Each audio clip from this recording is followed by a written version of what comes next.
नमस्कार दोस्तों, मैं हूं आद्य शंकर त्रिपाठी और मेरे चैनल पर आपका स्वागत है। तो दोस्तों, अपने इस चैनल पर हमेशा कानून से संबंधी और आपके लिए उपयोगी बहुत सारी जानकारियां मैं देता रहता हूं। आज दोस्तों हम इस एक बहुत ही महत्वपूर्ण विषय पर चर्चा करने वाले हैं और वो है बैंक। बैंक से सभी व्यक्तियों का पाला पड़ता है और वहां पर हम अपनी संपत्तियों को बंधक करके, मॉर्गेज करके और लोन लेते हैं। वो लोन कई प्रकार के हो सकते हैं। कुछ तो हाउसिंग लोन होते हैं, कुछ संपत्ति खरीदने के लिए लोन होते हैं, कुछ ज़मीन खरीदने के लिए लोन होते हैं, कुछ अपने व्यवसाय बिजनेस को बढ़ाने के लिए सीसी लोन होते हैं और अन्य प्रकार के कई लोन, पर्सनल लोन इत्यादि होते हैं। तो इन जितने भी प्रकार के लोन होते हैं, लोन से अर्थात जो ऋण होते हैं, उन ऋणों को जो हम बैंकों से लेते हैं और बैंक हमें हमारी संपत्तियों के दस्तावेज के एवज में जो हमें लोन देती है और उसमें जो प्रक्रियाएं अपनाई जाती हैं और उसमें क्या क्या दिक्कतें बाद में आती हैं और जो दस्तावेज होता है उसके संदर्भ में रिजर्व बैंक ऑफ इंडिया ने एक बहुत ही महत्वपूर्ण सर्कुलर कानून जारी किया है जो सभी बैंकों पर लागू होने वाला है। तो ये जो सर्कुलर है दोस्तों, हमारे जितने भी ऋणी हैं, जितने भी हमारे बोरोवर्स हैं, लोन लेने वाले लोग हैं, उनके लिए एक लैंडमार्क जो है सर्कुलर है और उनको ये इस वीडियो को जरूर देखना चाहिए। तो जो नए व्यूअर्स हैं, हमारे इस चैनल को सब्सक्राइब कर लें दोस्तों। और अब हम आगे इस वीडियो को शुरू करते हैं। तो दोस्तों, होता क्या है, जब कभी भी हम कोई मकान, चल या अचल संपत्ति खरीदते हैं, जमीन खरीदते हैं या फिर मकान खरीदते हैं, तो उसको हम बैंक में मॉर्गेज करते हैं। करीब करीब मैं समझता हूं कि जो मध्यम वर्गीय परिवार के लोग हैं या जो सक्षम लोग हैं, जो बैंक से जिनका रोज का संबंध है, वो लोग के पास ये समस्या कभी न कभी आती ही है। तो होता क्या है कि जब भी हम कभी ये संपत्ति खरीदते हैं तो बैंक से हम लोन ले लेते हैं। 1 करोड़ का लोन ले लेते हैं, 20 लाख का लोन ले लेते हैं, 50 लाख का लोन ले लेते हैं और उसमें जो है EMI जो है फिक्स कर दी जाती है। तो दोस्तों, ये EMI जो होता है अपनी कैपेसिटी के हिसाब से होता है। 10 साल का होता है, 20 साल का होता है, 15 साल का होता है, 5 साल का होता है। जैसा भी आप उसको भरने की स्थिति में हो, आप वो EMI बैंक से फिक्स करवा लेते हैं। बैंक क्या करता है दोस्तों, जो संपत्ति आपने खरीदी उसका पेमेंट तो उसने सामने वाले को कर दिया, पेमेंट कर दिया और आपकी जो ओरिजिनल रजिस्ट्री है, जो ओरिजिनल डॉक्यूमेंट है, वो अपने पास बंधक के रूप में रख लेती है। इसको बैंकिंग की भाषा में इक्विटेबल मॉर्गेज बोला जाता है। तो दोस्तों, यहां तक तो कोई समस्या है नहीं। समस्या तब उत्पन्न होती है जब 10 साल 15 साल के बाद जब आपका EMI समाप्त हो जाता है और आप बैंक जाते हैं और बैंक जाकर के कहते हैं कि भाई, आपके यहाँ से मेरा ये लोन था, ये फला फला नंबर का लोन, और ये पूरा लोन मैंने ब्याज सहित डिपॉजिट कर दिया है, आप मुझे NOC दे दीजिए और मेरे जो ओरिजिनल डॉक्यूमेंट्स हैं, रजिस्ट्री के पेपर्स हैं या जो भी उससे अप्रूवल परमिशन जो हमने उस समय ओरिजिनल लगाए थे, चाहे वो रेरा के हों, चाहे वो नगर पालिका के हों, नगर निगम के हों या डाइवर्सन से रिलेटेड हों, या जो भी डॉक्यूमेंट हमारे ओरिजिनल आपके पास हैं, वो सारे डॉक्यूमेंट आप हमको दे दीजिए। तो होता है क्या दोस्तों कि 10 साल 15 साल पहले, अब उसमें कौन ब्रांच मैनेजर था, कौन ऑफिसर था, वैसे तो हर बैंक का एक अपना सिस्टम होता है, एक जगह होती है जहां ऐसे दस्तावेजों को रखा जाता है ताकि समय आने पर जो है उन दस्तावेजों को लौटाया जा सके। लेकिन कई बार क्या है, बैंक की मिस्टेक से, बैंक की असावधानी से वो दस्तावेज कहीं खो जाते हैं, कहीं गुम हो जाते हैं, मिसप्लेस हो जाते हैं, दीमक चढ़ जाता है, या कोई बाढ़ आ गया, कोई पानी आ गया, कोई वो डिस्ट्रॉय हो गया, या फिर वो हेड ऑफिस चला गया है, वो रीजनल ऑफिस चला गया है।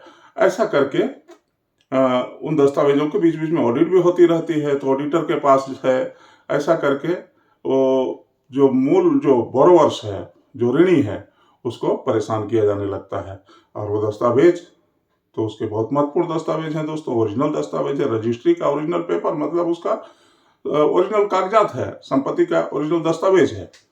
तो जब आप ने पूरा ईएमआई क्लियर कर दिया, एनओसी आपको उसने दे दिया, तो इसके संदर्भ में जब ऐसी परिस्थिति आती है तो रिजर्व बैंक ऑफ इंडिया ने एक जो है रेगुलेशन, एक सर्कुलर जारी किया है दोस्तों। आज मैं उस सर्कुलर के बारे में आपको बताऊंगा जो आपको बहुत ही काम आने वाला है और जिसको कि आपको शेयर करके और भी अपने दोस्तों को बताना चाहिए कि ये सर्कुलर क्या है। तो दोस्तों ये सर्कुलर जो है 13/9/2023 को, 13/9/2023, ये तारीख याद कर लें, 13/9/2023 को सर्कुलर का नंबर है RBI/2023-24/60 RBI/2023-24/60। तो ये जो नंबर है इसको आप ध्यान रख लें। अब इस सर्कुलर में है क्या दोस्तों? इस सर्कुलर में रिजर्व बैंक ऑफ इंडिया ने सभी बैंकों के लिए खास निर्देश और नियम, कठोर गाइडलाइन जारी किया है। और ये गाइडलाइन क्या कहता है दोस्तों?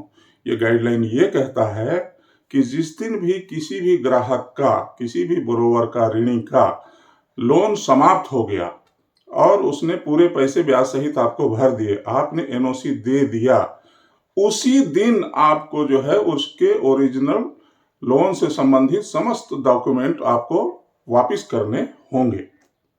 ये तो पहला आप जो उसका सर्कुलर का है प्रावधान, उसको समझ लीजिए। जिस दिन आपका समाप्त हुआ और आपने मांग किया तो आपको उसी दिन उसको लौटाना पड़ेगा।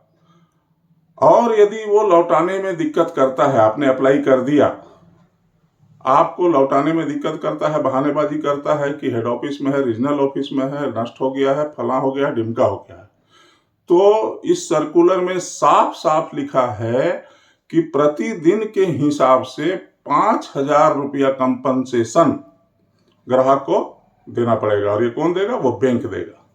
ये स्पष्ट सर्कुलेशन है, आरबीआई का दिशा निर्देश है दोस्तों, और ये हर ऋणी को, हर ग्राहक को जानना बहुत ही आवश्यक है।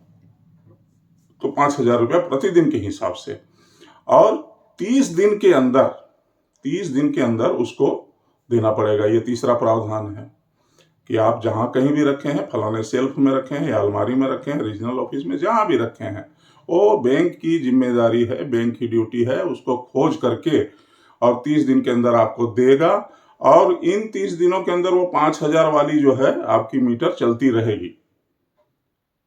ये फाइन उसको देना ही पड़ेगा आपको, प्रतिदिन 5,000 रुपया। अब क्या होता है दोस्तों, 30 दिन के बाद भी नहीं दे पाया वो, तो उसके लिए भी प्रावधान है। अगर ऐसा हुआ कि भाई मान लीजिए वास्तव में डिस्ट्रॉय हो गया, कहीं गुम हो गया, मिल ही नहीं रहा है, तो आगामी 30 दिन के अंदर वो अपने खर्चे से उसकी डुप्लीकेट कॉपी, सर्टिफाइड कॉपी जहां से भी मिलती हो, रजिस्ट्रार कार्यालय से या जहां से भी संबंधित जगह, सब जगह से ढूंढ के अपने खर्चे पे आपको अगले 30 दिन, मतलब 60 दिन हो जाएंगे, के अंदर आपको देगा।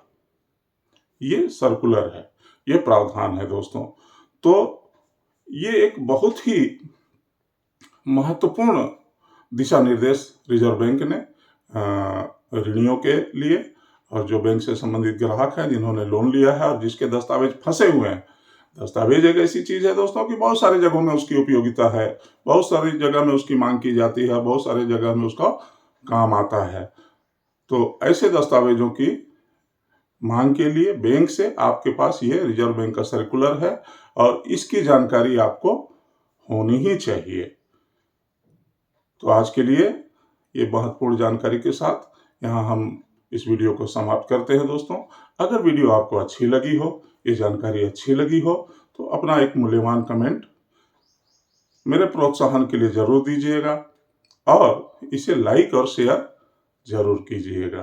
तो मिलते हैं अगले वीडियो में एक बहुत ही महत्वपूर्ण और नई जानकारी के साथ। तो धन्यवाद दोस्तों। जय हिंद, जय भारत, वंदे मातरम।